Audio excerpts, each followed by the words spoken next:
न घबराओ ऐ मुसलमानों, खुदा की शान अभी बाकी है। न घबराओ ऐ मुसलमानों, खुदा की शान अभी बाकी है। इस्लाम अभी जिंदा है, कुरान अभी बाकी है। ये दुश्मनान इस्लाम क्या समझते हैं? तो इस्लाम के मिटाने की बातें करते हैं। अभी तो हक और बातिल का आखिरी फैसला बाकी है। मुअज़्ज़ज़ उलमा किराम, काबिल कद्र दीनी भाई, नौजवान और मेरे मासूम और प्यारे नबी सल्लल्लाहु अलैहि वसल्लम के मेहमान, तलबाए अजीज और पर्दानशीन ख़वातीन इस्लाम,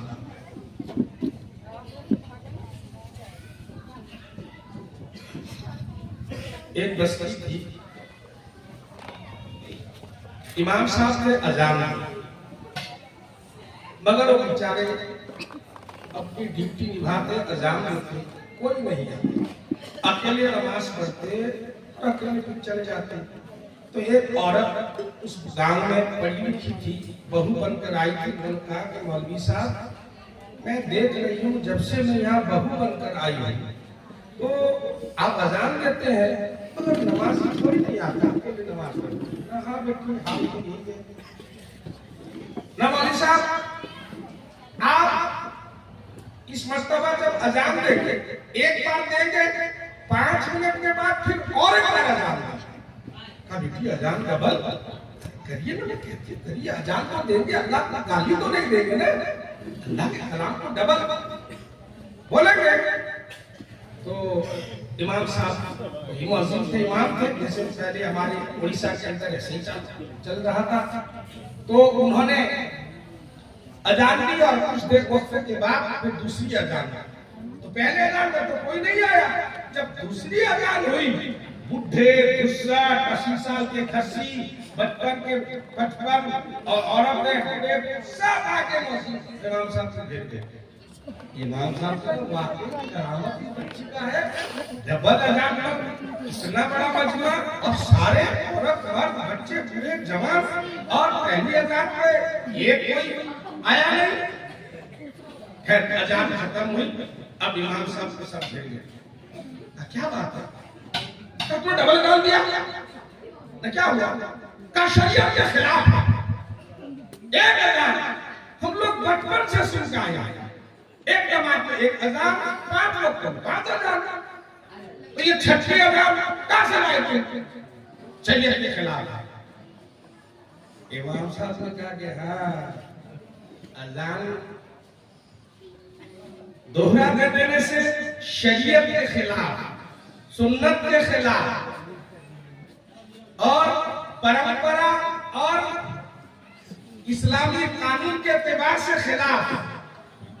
मगर अजान दूसरी हुई तो आप सारे लोग आ गए ना कि शरीयत के खिलाफ। और पहली अजान सुनकर तो तुम लोग मस्जिद पर नहीं आते हो, ये शरीयत के खिलाफ नहीं है। मेरे भाइयों, आपके जिस इलाके में जलसा हो रहा है और जहां तक दावत दी गई है, मैं ये समझता था कि ये सामने वाला मुकम्मल दूर होकर वो साइड वाला, मगर आबादी के एतबार से आदमी कम, तलबा हमारे यहाँ ज्यादा बैठे हुए, 4-5 मदरसे के तलबा। तो बयान हो रहा है, कुछ लोग घरों में, छतों में, कुछ लोग बिस्तर में, रजाई और गद्दियों के अंदर जा चुके, और कुछ लोग मोबाइल लेकर पानी में चूना भी मार रहे हैं। सब चल रहा है, आने के तैयार नहीं। कुछ थोड़े शौकीन वो कुछ सुन रहे होंगे बाहर बैठकर आराम से उड़ाट। मगर मैं सच कहता हूँ, गया से भाई बैठे हैं, उनका तजुर्बा हुआ। गया से यहाँ आप 4 प्रजाति आए, माइक को उसका माइक को पकड़ लिया, खाली मारो पीटो, पकड़ो, मारो पीटो, उसको मारो, उसको पीटो, खाली आवाज करे। आप तो ये पूरा नादा करा के जहां तक आवाज आती है औरत तक पीछे आई तो मर्द जवान जल्दी चले आए। अरे वो ताजुल मुल्क के घर में क्या हो रहा है? मगर दीन की बात तक कोई नहीं आता है। मगर बुलाए दिन बुलाए इतने पूरे पेशाब में खड़े होकर फिल्म स्टार मर्द औरतों को नेताजी के भाषण सुनते रहे। दिन बुलाए कोई कुर्सी नहीं, कोई आओ नहीं, कोई भगत नहीं। यहाँ चाय पिलाया जा रहा था, मुकद्दर साहब से कहा कि भाई चाय बंद करो। न हमारी अदालत में चाय आराम से पिया जा सकता है, कोई गुनाह नहीं है, तकाजा है। जब नमाज की हालत में पैखाना पेशाब लगे तो शरीयत का हुक्म है कि नमाज को पहले पैखाना पेशाब कर। तो अगर किसी चाय का तकाजा है पिएगा, मगर हम एक आदमी को बेचारे चाय वाले दे रहे हैं, अभी उनके पास पहुंचे नहीं, सबका स्पॉटलाइट पे चाय के प्याला उधर क्यों अपने से पहुंच जाएगा उधर देते। तो हम लोग इसी को वजह से होकर परेशान हैं। तो मैंने कहा भाइयों और दोस्तों, अल्लाह जिसको तौफीक दे, अल्लाह की मर्जी, एक है तदबीर, एक है तकदीर। तदबीर इंसान का मंसूबा, प्लान, प्रोग्राम, और तकदीर अल्लाह का फैसला।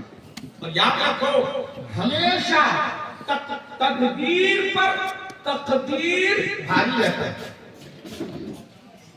मैं आज एक छोटी सी बात बताऊं। उम्र के मौके पर बारिश हुई मदीने पाक में, सुबह को छतरी नहीं, कुछ नहीं, और हवा ठंडक भी बहुत। अभी की बात कर, तो सुबह की नमाज पढ़ने हम लोग जा रहे थे, जब दो साथी बहन तीनों जा रहे थे, तो उन्होंने कहा कहना वहां तक दोस्त पहुंचते भीग जाएंगे, ऐसे तो ठंडा है, जमजम पीते फिर चलो जमात करेंगे।